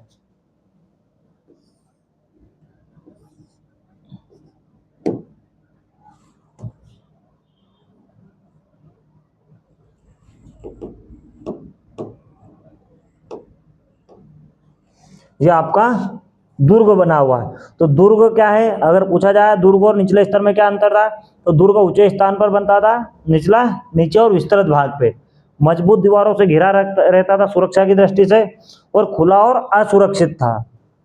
मुख्य भवन, दुर्ग में क्या थे, मुख्य भवन बनाए जाते थे, अन्नागार, स्नानागार, सार्वजनिक भवन। और निचले स्तर में क्या थे, कार्यशालाएं, बाजार और आम आदमी के निवास के स्थान। कार्य क्या था, दुर्ग का कार्य क्या था, प्रशासनिक कार्य। क्या था, प्रशासनिक कार्य। और निचले स्तर का कार्य था आर्थिक और सामाजिक गतिविधियां। इसका आकार छोटा होता था और इसका आकार बहुत बड़ा होता था, क्योंकि आम जनता बहुत ज्यादा रहती है प्रशासनिक अधिकारियों की तुलना में। अगला मकान, कि सर ये सारी चीजें बनी, पूरा शहर बना, तो इसमें मकान कैसा रहता था, क्या था, मकान कैसा था, सड़क कैसी थी। सड़क के बारे में आप जब से बोल रहे चौड़ी है, क्या है, समकोण पे काटती है, तो मकान, हड़प्पा सभ्यता में मकान पक्की ईंटों के बनाए जाते थे। अधिकांश घर 1 या 2 मंजिल के होते थे, मतलब डबल मंजिल मकान भी उस समय होते थे। ऐसा नहीं कि खाली कच्ची मिट्टी के मकान, ईंटों के पक्के मकान बनते थे, जो आज हम बना रहे हैं, डबल मंजिल मकान थे। आंगन के चारों ओर कमरे बने रहते थे, मकान के बीच में आंगन रहता था, उसके चारों ओर कमरे बने रहते थे। और आंगन ऐसा बनाया जाता था कि कमरों से या बाहर से कोई भी सीधे आंगन में देख नहीं पाए। जो दरवाजा था, कौन सा, मुख्य दरवाजे सड़क की ओर ना होकर गली में खुलते, जैसे आज हमारे मकान के दरवाजे हमने मेन रोड की तरफ ही खोल देते। अगर फोर लाइन पे मकान है तो उधर ही दरवाजा खोल दे, बच्चा निकले 4 लाइन पे जाए, गाड़ी में ठोके, राम नाम सत्य हो। पर उस समय के लोग क्या थे, उनको पता था कि रथ आएगा, बैलगाड़ी आएगी, तो जो मेन मुख्य द्वार है वो मुख्य सड़क पे ना होते हुए जो कॉलोनी की सड़क है, जो गली की सड़क है, उस तरफ उनका मुख्य दरवाजा रखते थे। वहीं सड़क सुव्यवस्थित थी, उत्तर से दक्षिण और पूर्व से पश्चिम, यानी समकोण पे काटेगी तो पूर्व से पश्चिम जाएगी, उत्तर से दक्षिण जाएगी। सड़कें एक दूसरे को समकोण पे काटती थी। मुख्य सड़क चौड़ी तथा गलियां अपेक्षाकृत संकरी होती थी। जैसे मैंने पहले ही बताया कि जो मुख्य सड़क रहती, जैसा अभी आज हमारा है 4 लाइन है, 8 लाइन है, ये बड़े हुए हैं, पर वहीं शहरों के रोड 4 लाइन या 2 लाइन है, वहीं गलियों के रोड एक सिंगल वे रहते हैं। और जो रोड बनते थे समकोण पे करते, इस पद्धति को हम क्या कहते हैं, ग्रिड पद्धति, जिसका एक जाल बनता है। तो अगर पूछा जाए कि कौन सी पद्धति थी सड़कों की, तो ग्रिड पद्धति। अब रोड और सड़क क्यों जरूरी था, ये समझिए। ये एक मकान का, कॉलोनी का नक्शा है। अब इसमें ये मकान बना है, क्या बना है,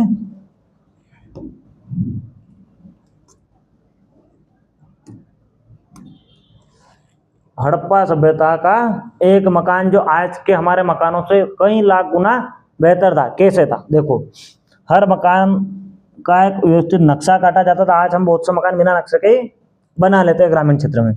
ये मेन सड़क है, तो मेन सड़क पे दरवाजा ना होते हुए कहाँ रखा है दरवाजा, साइड से। कहाँ रखा हुआ है, साइड से रखा है। ये कुआं है, क्या है,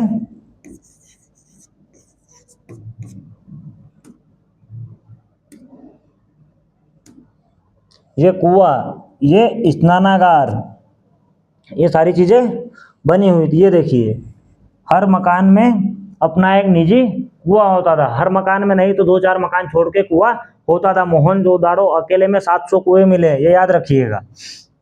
वहीं अगर सड़कों की बात करें तो ये एक चौराहा हुआ, तो ये उत्तर से दक्षिण और ये पूर्व से पश्चिम 90 डिग्री पे काटती। ये आगे चौराहे पे आई तो यहाँ से भी ये सड़क ऐसी चौराहे पे काट रही, ये सड़क आई तो ये भी चौराहे पे काट रही है। यहाँ पे अगर सड़क आई तो ये भी समकोण, तो एक चौराहे पे रह के चारों तरफ आप नजर रख सकते हो। पूरी समकोण पे एक दूसरे को काट दिया था। जो मुख्य सड़क है वो चौड़ी रहेगी और गलियों की सकरी रहेगी।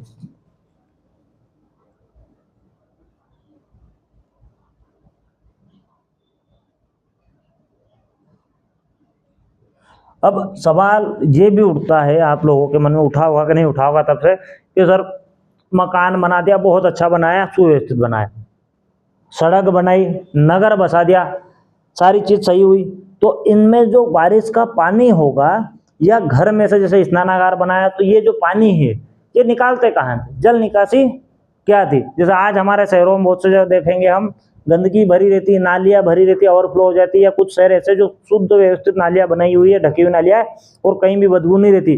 जैसे हमारे मध्य प्रदेश में इंदौर हर साल स्वच्छता में नंबर 1 रहता है। उसी प्रकार उस जमाने में चारों सभ्यताओं की तुलना में हड़प्पा सभ्यता स्वच्छता में नंबर 1 के नाम जीतती थी। अब कैसे जीतती थी वो देखिए आप लोग कि जल निकासी प्रणाली, हड़प्पा सभ्यता की जल निकासी व्यवस्था विश्व की प्राचीनतम एवं सर्वश्रेष्ठ व्यवस्थाओं में से एक है। प्रत्येक घर से निकासी नालियां जुड़ी होती थी, मतलब अपने घर के बाहर जो नाली निकलती है वो एक नाली से दूसरी नाली जुड़ी रहती थी, बाहर पानी जाने का कोई सवाल नहीं उठता था। नालियां पक्की ईंटों की बनी होती थी, चाहे मकान कच्ची ईंट का बने पर नालियां पक्की ईंट की बनाई जाती थी, ताकि मकान टूटे टूटे पर नाली ना टूटे। नालियों को ऊपर से पत्थरों या पक्की ईंटों से ढका जाता था। जैसे एक नाली बनी है उसको ऊपर से ढका भी जाता है। आज हमारे शहरों में बहुत सी जगह आप देखोगे खुली नालियां मिल जाएगी, मच्छर पनप रहे। उस जमाने में ढकी हुई नालियां थी, साथ में उन नालियों में चेम्बर बने हुए थे। हर घर के बाहर जो नाली जाती थी, हर घर का एक अपना चेम्बर बना हुआ रहता था, ताकि जो कचरा बह के आएगा, जो गंदगी बह के आएगी, तो गीला कचरा, सूखा कचरा जो आज हम नीले डब्बे में, हरे डब्बे में डालते हैं, अलग अलग डिब्बे हमने कर रखे हैं डालते हैं, उस समय ऐसा कोई सुविधा नहीं थी। तो उन्होंने क्या कर रखा था, चेम्बर खोद रखा था। अंदर से जो भी कचरा बह के आता था, तो जो ठोस कचरा था वो नीचे बैठ जाता था और पानी बह के चला जाता था, और समय के साथ साथ फिर उनकी सफाई की जाती थी। तो चेम्बर के ऊपर ढक्कन थे, काय के, पक्की ईंटों के या तो चूने के। ये देखिए चित्र में, ये जल निकासी, ये मकान बना हुआ है, स्नानागार, इसकी ये नाली निकली पूरी ढकी हुई है, ये मेन नाली में गई। कहाँ गई, ये यहाँ स्नानागार, घर से निकली बाथरूम से छोटी नाली में, छोटी नाली से जो नाली मिलेगी ये छोटी, ये मिलेगी मुख्य नाली में। कहाँ मिलेगी, ये यहाँ से आएगी और ये मुख्य नाली में मिल जाएगी। मुख्य नाली के ऊपर ये क्या बनी हुई है, ईंटें डली हुई है पक्की। कैसी ईंटें, पक्की ईंटें डली हुई है, और ये नाली से होते हुए पानी बाहर जाता था। तो जो नाली बनती थी उसके ऊपर पक्की, ये जो यहाँ दिखाई है देखिए, ऊपर पक्की ईंट या पत्थर की स्लैब रहती थी। क्या रहती थी, स्लैब। जैसे ये इधर देखिए, ये रहता था ढक्कन, जैसा आज भी अपने को शहरों में बहुत सी जगह खुला हुआ मिलता है, और आदमी रास्ते चलते हुए ही गंगा स्नान कर लेता है। पर उस समय ऐसा नहीं था, नालियाँ ढकी रहती थी, छेद वगैरह को ढका जाता था बाकायदा, और समय समय पे निकाला जाता है। पर बहुत सी जगह ऐसा मिला है कि जो छेद निकाला जाता था, कचरा वहीं निकाल के वहीं रखा मिला है। तो स्वच्छता पे थोड़ा ध्यान कम भी दिया गया था, या यूं कहे कि अंतिम समय में जो हमें मिला है, कुछ नालियों की जगह वहीं उसका ठोस कचरा जमा मिला है।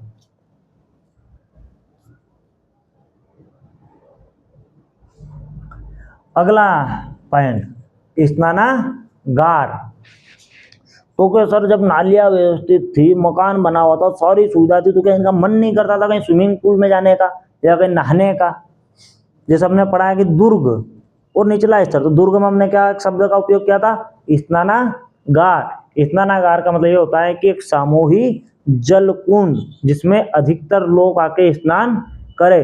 तो मोहनजोदड़ो हड़प्पा सभ्यता में स्नानागार मिले हैं, जो पक्की ईंटों के बने होते थे। काय के बने होते थे, पक्की ईंटों के। और इनकी जो चौड़ाई लंबाई है वो कितनी रहती थी, 12 मीटर तो चौड़ाई, 7 मीटर लंबाई और 2.5 मीटर गहराई रहती थी, ताकि आदमी आसानी से उसमें तैर सके। साथ ही साथ इसमें पानी निकालने की व्यवस्था भी की जाती थी। अब इनका जो स्नानागार का उपयोग था वो सामूहिक स्नान या तो धार्मिक कार्यों में किया जाता है। जैसे आज भी हम कहीं धार्मिक यात्रा पर जाते हैं तो वहाँ कुंड बने रहते हैं, जल कुंड बने रहते हैं, जिसमें हम स्नान करते हैं। ये देखिए, ये था स्विमिंग पूल, क्या बना हुआ था, स्नानागार। इसके चारों तरफ कमरे बने हुए थे, चेंजिंग रूम। क्या बने हुए थे, चेंजिंग रूम बने हुए थे। ये कमरे बने हुए, देखिए ये स्नानागार है, ये इसमें प्रवेश द्वार है। यहाँ दोनों, यहाँ पे सीढ़ियाँ बनी हुई है दोनों तरफ। क्या है, पानी में अंदर आने के लिए सीढ़ियाँ बनी हुई है, और आसपास चेंजिंग रूम बने हुए हैं। क्या बने हुए हैं? रूम बने हुए हैं। तो एक आयताकार जलाशय था। दीवारों तथा फर्श को जल रोधक बनाने के लिए उसमें जिप्सम से लेपित किया जाता है। क्या किया जाता है? भाई ये बनाया गया, ईंट बनाई गई तो पानी रिसेगा। अब पानी ना रिसे इसके लिए क्या करते थे? जैसे आज हम सीमेंट का उपयोग करते, पक्का बना देते हैं, स्विमिंग पूल बनाते, तो उस समय सीमेंट तो थी नहीं, तो ये उपयोग करते थे जिप्सम का। काय का उपयोग करते थे? जिप्सम का। तो प्यारे बच्चों, काय का उपयोग करते थे? जिप्सम का। काय का? जिप्सम का।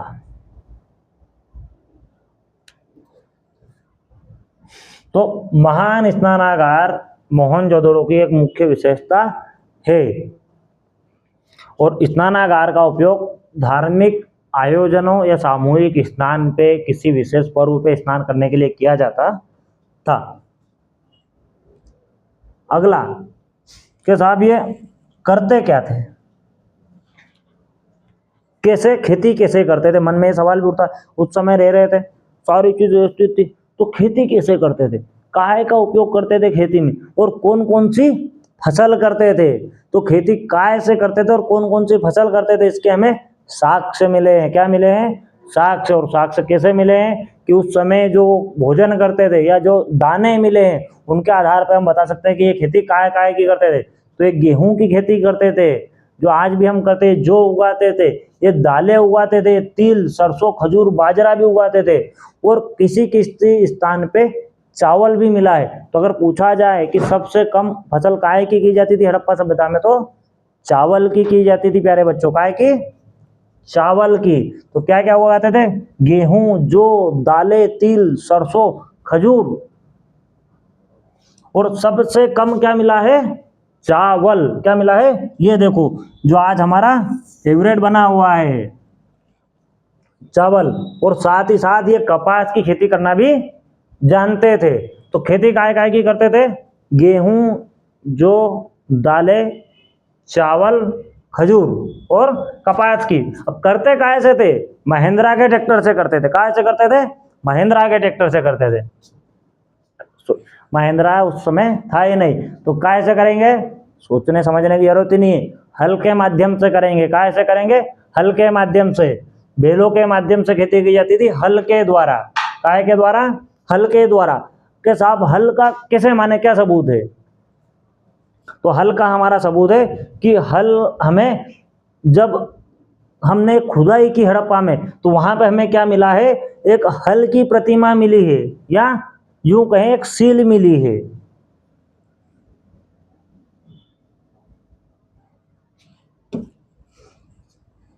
क्या मिली है प्यारे बच्चों? हल की, हल की सील मिली है। क्या मिली है? सील। और जो कालीबंगा स्थान है, वहां पे हमें खेत के जुताई करते हुए मिला है। क्या है? ये ऐसे खेतों के प्रमाण मिले जुताई करते हुए। कैसे मिले? जुताई करते हुए। और एक चीज और समझने की बात है, ये भी पूछा जाएगा कि कितनी फसल करते थे? तो हड़प्पा सभ्यता में दो फसली करते हैं। बहुत कालीबंगा में जो खेत मिले, वो एक दूसरे को दो तरफ से काट रहे हैं। जैसे जुताई इधर से भी हुई है और इधर से भी। ये इधर भी जोते गए हैं खेत और इधर से भी जोते गए हैं, मतलब दोहरी जुताई दिखाई गई है। अब ये जुताई करते थे, खेती करते थे, तो पानी का माध्यम क्या था? या तो बारिश, बारिश के माध्यम से खेती की जाती थी। और ये जो भाग हमारा है जम्मू कश्मीर वाला, उत्तर प्रदेश वाला, उत्तर प्रदेश के क्षेत्र में अच्छी बारिश होती है, परंतु महाराष्ट्र हुआ और अफगानिस्तान हुआ, तो वहां पे पानी सिंचाई के माध्यम से किया जाता था। सिंचाई नदियों के माध्यम से, नहरें भी मिली है, नहरों के माध्यम से सिंचाई की जाती थी और कुएं के माध्यम से सिंचाई की जाती थी। सिर्फ बारिश के भरोसे नहीं रह सकते हैं। अगला, तो के साहब ये सब सिंचाई कर रहे, कृषि कर रहे, तो क्या भेड़ पाल रहे, तो क्या और कोई भी पालन करते थे? और ये खाते पीते क्या थे? जैसे आज हम खाते हैं, खाना खाते हैं, पिज्जा, बर्गर, स्विगी वगैरह आ गया, ऑर्डर कर दिया। तो उस समय क्या स्विगी से कुछ ऑर्डर करते थे? जोमेटो चलता था कि नहीं चलता था? तो उस समय जोमेटो नहीं था। उस समय ये जो पालन में करते थे, पशुपालन करते थे, तो उसमें क्या क्या पालते थे और क्या शिकार करते थे? तो पालने में बैल, गाय, भैंस, भेड़, बकरी, सुअर ऊंट को पालते थे। काय को पालते थे? ये पालतू पशु में आएंगे। कौन कौन से? बैल, गाय, भैंस, भेड़, बकरी, ये क्या थे? इनके प्रमुख पाले जाने वाले पशु थे। अन्य पशुओं के प्रमाण मिले काय गाय के? हाथी, कुत्ता और बिल्ली के। साथ में घोड़ा भी। क्या? घोड़ा भी, क्योंकि सुअर कोटड़ा जो स्थान है वहां से घोड़े की हस्तियां प्राप्त हुई है। और जो मोहरे मिली हल की, तो उससे क्या पता चलता है कि बैल कृषि कार्यों में सबसे अधिक उपयोगी था। अब कौन कौन से पशु पालते थे? पशुपालन में क्या था इनका? बैल, गाय, भैंस, बकरी, सुअर, ऊंट, हाथी, घोड़ा। ठीक। वहीं खाते क्या थे? तो ये फसल कर रहे, गेहूं कर रहे हैं, तो स्वाभाविक बात है शाकाहारी चीज खाएंगे। तो खाने में क्या क्या है? खाकर गेहूं, चावल भी मिला तो चावल, दालें, परंतु साथ साथ ये मांसाहारी भी थे। ये मछली भी खाते थे, ये भेड़ बकरी का मांस भी खाते थे और जंगली जानवरों का शिकार भी करते थे। ये जंगली जानवरों का शिकार या मांस भी खाते थे। परंतु ऐसे अभी कोई हमें विशेष साक्ष्य नहीं मिले जिससे हम ये कह पाए कि हड़प्पा वासी जंगली जानवरों का शिकार करते थे, या तो जो शिकारी प्रवृत्ति के जो लोग हैं उनसे वो खरीद के खाते थे। मतलब हड़प्पा वासी उस समय पौष्टिक आहार करते थे या संतुलित भोजन करते थे। क्या क्या है भोजन आहार? इस चित्र के माध्यम से देखिए तो भाई भोजन आहार में क्या है? मुख्य खाद्य पदार्थ गेहूं, जौ, दाल, चावल। मांसाहार में क्या खा रहे हैं? ये मछली खा रहे हैं, भेड़ बकरी और जंगली जानवर का शिकार करते हैं। और वहीं दूसरी तरफ देखा जाए तो पालते क्या थे? बैल, गाय, भैंस, भेड़, बकरी, सुअर, ऊंट, ये पालतू पशु थे। अन्य पशु के भी प्रमाण मिले, कुत्ता, बिल्ली और हाथी। साथ में घोड़ा, ये याद रखिएगा, सुअर कोटा जो स्थान है हड़प्पा सभ्यता का एक, वहां पर घोड़े की अस्थियां मिली है। तो घोड़े का भी पालन ये या उसको पालते थे। अब साहब के हो गए पालने वाले। शिल्प उत्पाद क्या हुआ? धंधा। तो इनका धंधा और क्या था? कृषि के अलावा और क्या धंधा है? तो ये शिल्प उत्पाद मतलब उद्योग। क्या थे? हड़प्पा के लोग विभिन्न प्रकार के शिल्प कार्यों में दक्ष थे। क्या थे? जो हमने स्टार्ट में पढ़ा वही आज फिर पढ़ रहे हैं। शिल्प यानी उद्योग, तो ये उद्योग में दक्ष थे। तो काय काय का उद्योग इनको आता था? मिट्टी के बर्तन बनाने इनको आते थे। ये देखिए काय काय का मिट्टी के बर्तन बनाने आते थे। ऐसी रंगकारी करते थे, मिट्टी के बर्तन बनाते थे सुंदर और टिकाऊ विभिन्न प्रकार के। फिर उस पर लाल कलर पोता जाता था, काले कलर की सिल लगाई जाती थी। धातु उद्योग, हथियार बनाते थे, पर हथियार कौन से? जो कृषि कार्यों में लगे। आभूषण, मनके, जो पार्ट का ही नाम है हमारा ईंटें, मनके और अस्थियां। तो जो मनके निर्माण करते थे, मनकों से आभूषण बनाते थे, तरह तरह की माला बनाते थे। मूर्ति, यहाँ के लोग मूर्ति बनाना भी जानते हैं। पशुपतिनाथ की मूर्ति मिली है, मातृ देवी की मूर्ति मिली है, तो मूर्तियां बनाते थे। संग का उपयोग, हाथी दांत की वस्तुएं बना, जो हाथी के दांत है उससे कंघा बनाना, स्केल बनाना या चूड़ियां बनाना, ये भी इनको आता था। तो शिल्प में क्या क्या है? प्रमुख उद्योग क्या थे? मिट्टी के बर्तन बनाना, धातु का उद्योग, आभूषण निर्माण करना, मन का निर्माण, मूर्ति कला और संग उद्योग, और हाथी दांत की वस्तुएं। अब प्रमुख धातु कौन कौन सी थी इनकी? तांबा, तांबे का उपयोग करते थे। जैसे हमने पढ़ा कि कांस्य युगीन सभ्यता थी, तो ये कांसे का उपयोग भी सीख गए थे। तांबे को और टीन को पिघला के जो बनाया जाता है वो होता है कांसा, तो कांसे का उपयोग भी सीख गए थे। साथ में सोना, चांदी का भी उपयोग ये करते थे। तो इनके औद्योगिक नगरी कौन कौन सी थी प्रमुख? जैसे आज हमारे मध्य प्रदेश में औद्योगिक नगरी का अगर नाम आज सबसे पहले दिमाग में आता है पीथमपुर। कोई भी लड़का लड़की को लेके भाग के जाएगा लव मैरिज करके, तो कहाँ जाएगा मजदूरी करने? पीथमपुर फैक्ट्री में। तो वहां पे उस समय फैक्ट्रियां कौन कौन सी थी? चंदूहड़ो, मनकों के लिए प्रसिद्ध है। लोथल, लोथल में क्या मिली है? बोगी मिली है। क्या मिली है?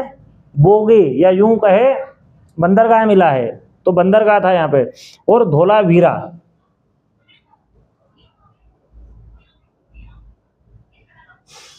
दूसरा मनका पढ़ रहे तब से, तो मनका निर्माण उद्योग थे कहाँ पे? चंदूहड़ो में। तो इन पे क्या कार्य किया जाता था? तो मन के हड़प्पा सभ्यता के प्रमुख शिल्प उत्पाद थे। सबसे मेन क्या था? मनका था। मनके से ही माला आभूषण बनती थी, उसी को बेचने जाते थे मेसोपोटामिया। ठीक है। तो सबसे मेन क्या था, मन का। तो इसकी प्रक्रिया क्या थी, पत्थरों पर चिकना किया, पत्थरों का चयन किया जाता था, कौन से पत्थर का बन के बनेगा मोती, उस पत्थर का चयन किया जाता था। उन्हें काटा जाता था आयताकार में, फिर उनको घिसा जाता था। क्या किया जाता था, घर्षण किया जाता था, गोल किया जाता था, उसमें छिद्र किया जाता था। छिद्र करने के बाद उसको पॉलिश करके चमकदार बनाया जाता था, फिर उसके मोती बनाए जाते थे। मन का उद्योग हड़प्पा सभ्यता में विदेशी व्यापार का महत्वपूर्ण आधार था। सबसे महत्वपूर्ण क्या था विदेशी व्यापार के लिए, मन को का आधार लेके ही ये नाव में बैठ के उधर विदेश में यात्रा करने जाते थे। ये देखिए मन का निर्माण क्या कर रहा है, पत्थरों के चयन कर लिए, ये देखो ये पत्थर तोड़ रहा है, फिर काट दिया आयताकार में, काटने के बाद फिर उनको घिसा और छेद कर दिया, छेद करने के बाद ये पॉलिश कर रहे हैं, पॉलिश करने के बाद ये बना दी माला। क्या बना दी, माला, जिसको महिलाएं या पुरुष उस समय शौक से पहना करते थे और जिनका व्यवसाय किया जाता था। ये जा रहे हैं ये देखो ये हड़प्पा सभ्यता अपनी भारत में, ये मेसोपोटामिया, दिलमुख और ओमान में नाव के माध्यम से अन्य माध्यमों से विदेशी व्यापार चलता था मनकों का। अब बार बार मनके तो इसका एक प्रमुख केंद्र मैंने बताया था, कौन सा, चंदू हड़ो। हड़प्पा सभ्यता में प्रमुख केंद्र कौन सा है मनकों का, चंदू हड़ो। यहाँ मनके बनाने की कार्यशाला मिली, क्या मिली है, फैक्ट्री, कार्यशाला मिली है। कच्चे पत्थरों को काटने और छेद करने के उपकरण प्राप्त हुए कि भाई पत्थर कैसे काटते थे, उसमें छेद कैसे किया जाता था, वो औजार कहाँ मिले हैं, चंदूहड़ों में मिले हैं। आभूषण निर्माण के प्रमाण भी मिले कि हाँ यही आभूषण बनाते, तुमको कैसे मान ले भाई, किसी स्थान को कैसे मानेंगे जब तक उसका प्रमाण नहीं मिलेगा। तो मुख्य केंद्र कौन सा है हड़प्पा का, मनकों के मामले में चंदू हड़ो। अब हमने जो पढ़ा है अभी तक कि हड़प्पा सभ्यता की खोज किसने की, कौन से साल में हुई, ठीक है, इतिहास में इसकी विशेषता क्या क्या है, खेती कौन सी करते थे, व्यवसाय में विदेशी व्यापार में कौन सी वस्तु का आयात निर्यात करते थे, सारी चीज़ों पे हम महत्वपूर्ण टॉपिक के माध्यम से अभी देखेंगे, जिसमें आपको एग्जाम में पूछे जाने वाले बहुविकल्पी प्रश्न एक ही बार में कंटेस्ट हो जाएंगे, बार बार आपको किताब उठाने की जरूरत नहीं पड़ेगी। तो क्या है, हड़प्पा सभ्यता की खोज कब हुई, 1921 में। कब हुई, 1921 में। किसने की, दयाराम साहनी ने। मोहनजोदड़ो की खोज किसने की, मोहनजोदड़ो क्या कहते हैं, मृतकों का टीला, इसकी खोज किसने की, तो राखलदास बनर्जी ने 1922 ईस्वी में। 1921 से पहले किसी को पता भी नहीं था कि मोहनजोदड़ो या हड़प्पा सभ्यता कोई नाम की जगह भी भारत में है। जगह मौजूद थी पर उसके प्रमाण या उसके बारे में जानकारी नहीं थी। जॉन मार्शन ने सभ्यता की प्राचीनता को प्रमाणित किया। तब पूछा जाए इसको प्रमाणित किसने किया, विश्व पटल पे इसको कौन लेके आया, दुनिया के सामने किसने रखा कि आइए हमको भारतवर्ष में एक सभ्यता मिली है, तो कौन किसने किया है, जॉन मार्शन ने। परिपक्व हड़प्पा काल, परिपक्व यानी उन्नत हड़प्पा काल कौन सा था, एक तो हमने पढ़ा था उसका प्रारंभिक काल कौन सा, 3300 से 2600 ईस्वी। तो परिपक्व या उन्नत हड़प्पा काल कौन सा है, 2600 से 1900 ईसा पूर्व, और उत्तर हड़प्पा काल 1900 से 1300 ईसा पूर्व। सबसे बड़ा स्थान कौन है, क्षेत्रफल की दृष्टि से सबसे बड़ा स्थान कौन सा मिला है हड़प्पा में हमें, तो वो है राखीगढ़ी। बंदरगाह, बंदरगाह को कहाँ पे मिला है हमको, या कहें गोदी समुद्र तट कहाँ पे, कहाँ मिला, तो वो मिला है लोथल में, जहाँ से बंदर नावों के माध्यम से, जहाजों के माध्यम से विदेशी व्यापार होता था। तो बंदरगाह कहाँ मिला है, लोथल में। मन का निर्माण केंद्र कौन था, तो चंदू हड़ो। कौन सा, चंदू हड़ो, जिसको अभी हम पढ़ रहे हैं। जल प्रबंध का उत्कृष्ट उदाहरण कहाँ पे मिलता है हमको, धोलावीरा में। धोलावीरा में एक चीज और भी याद रखिएगा, हड़प्पा सभ्यता में नगर नियोजन के प्रमुख 2 लेयर थी, एक तो दुर्ग, दूसरा निचला स्तर। परंतु धोलावीरा से मिला है। धोलावीरा में एक चीज और भी है कि यहाँ पे जो नगर नियोजन है वो 3 लेयर में मिला है, 3 भागों में। अगर पूछा जाए कोई क्वेश्चन हो सकता है अभी इतिहास परीक्षक के मायने में आ जाए कि चलो एक नई चीज पूछ ली जाए कि 2 भाग तो सबको पता है कि दुर्ग और निचला स्तर, 3 त्रिस्तरीय नगर नियोजन कहाँ था? तो धोलावीरा में। अब खेती कर रहे हैं तो खेतों के प्रमाण कहाँ मिले हैं? कालीबंगा में। कहाँ मिले हैं? कालीबंगा में। वहीं घोड़े की हस्तियां में कहाँ प्राप्त हुई, या पूछ लिया जाए कि हड़प्पा सभ्यता में किस स्थान पे घोड़े की अस्थियां प्राप्त हुई, तो वो है सुरकोटड़ा। कौन सा? सुरकोटड़ा में क्या प्राप्त हुआ है? घोड़े की हस्तियां। और हड़प्पा सभ्यता को और कौन सी सभ्यता के नाम से जाना जाता है? तो सिंधु घाटी सभ्यता, हड़प्पा सभ्यता, या यूं कहें कांस्य युगी सभ्यता। कांस्य युगी सभ्यता। जैसे पत्थर थे तो पाषाण युगी सभ्यता, और कांसा है तो कांस्य युगी सभ्यता। अगला क्या है? हड़प्पा सभ्यता क्या है? तो विश्व की जितनी भी सभ्यताएं थी, मेसोपोटामिया, मिस्र या चीन की सभ्यता, तो सबसे पुरानी सभ्यता में उत्कृष्ट सुव्यवस्थित नगरीय सभ्यता हमारी कौन सी है? हड़प्पा सभ्यता है। हड़प्पा सभ्यता में नगरों कितने भागों में बांटा गया है? तो प्यारे बच्चों, 2 भागों में बांटा गया, दुर्ग और निचला स्तर। परंतु एक शहर और है धोलावीरा, वहां पे 3 स्तर में बांटा गया है। हड़प्पा की सड़कें कैसी है हमने पढ़ा। सड़कें कैसी है? तो सीधी सड़कें हैं, पूरब से पश्चिम, उत्तर से दक्षिण, और एक दूसरे को समकोण पे काट रही है, 90 डिग्री एंगल पे काट रही है, और जिसको हम ग्रिड पद्धति कहते हैं। कौन सी पद्धति कहते हैं? ग्रिड पद्धति कहते हैं। मकान कैसे हैं? तो पक्की ईंटों से निर्मित है। नालियां कैसी है? पक्की ईंटों से निर्मित है। घरों के अंदर क्या है? घरों में कमरे बने हुए हैं, आंगन बना हुआ है, आंगन के साथ साथ स्नानागार भी बना हुआ है। आज ग्रामीण क्षेत्रों में प्रधानमंत्री नरेंद्र मोदी ने हर घर शौचालय दिया है, पर उस समय आज से 5326 साल पहले भी हर घर में स्नानागार बने हुए थे, और कुएं पाए गए। अब कुएं सबसे ज्यादा कहाँ पाए गए? तो मोहनजोदाड़ो में कितने कुएं? 700 कुएं। जल निकासी की व्यवस्था क्या थी? तो ढकी हुई नालियां थी। कैसी थी? खुली नालियां नहीं, ढकी हुई सुव्यवस्थित नालियां। घर की नाली, छोटी नाली मिलती है, छोटी नाली, बड़ी नाली मिलती है, बड़ी नाली का पानी बाहर जाता है, और हर घर के यहाँ एक चैम्बर बना हुआ था। महान स्नानागार कहाँ मिला है? तो मोहन जोदाड़ो में स्थित है। स्नानागार जो हम पढ़ रहे हैं, स्विमिंग पूल, या जहाँ धार्मिक आयोजन करके या सामूहिक स्नान किया जाता था, तो महान स्नानागार कहाँ मिला है? मोहन जोदाड़ो में स्थित है। महान स्नानागार का आकार कितना था? तो 12 मीटर लंबा, 7 मीटर चौड़ा और 2.4 मीटर गहरा था। महान स्नानागार सार्वजनिक और धार्मिक स्नान के लिए उपयोग किया जाता था। हड़प्पा सभ्यता की मुख्य आधार क्या था अर्थव्यवस्था का? जैसे भारत की अर्थव्यवस्था का मुख्य आधार क्या है? कृषि है। तो उसी प्रकार उस समय भी क्या थी? कृषि। क्या थी?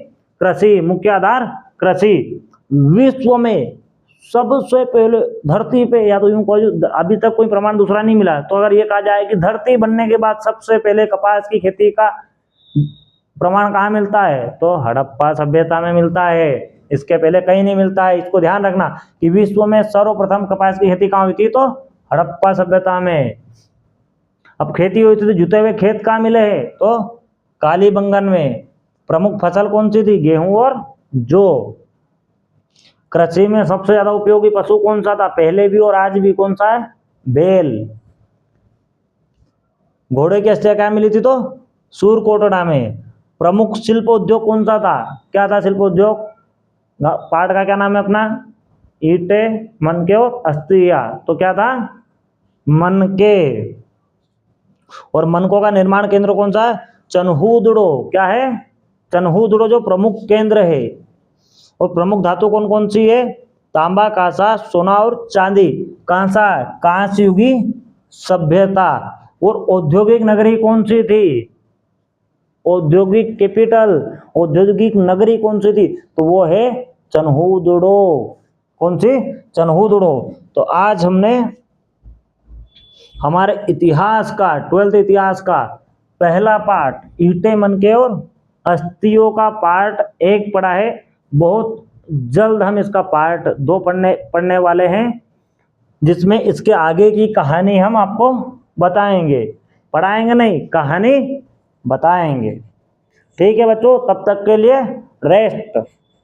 और आप लोग ये जो हमने पढ़ाया है इसका एक बार जरूर रिवीजन कीजिएगा।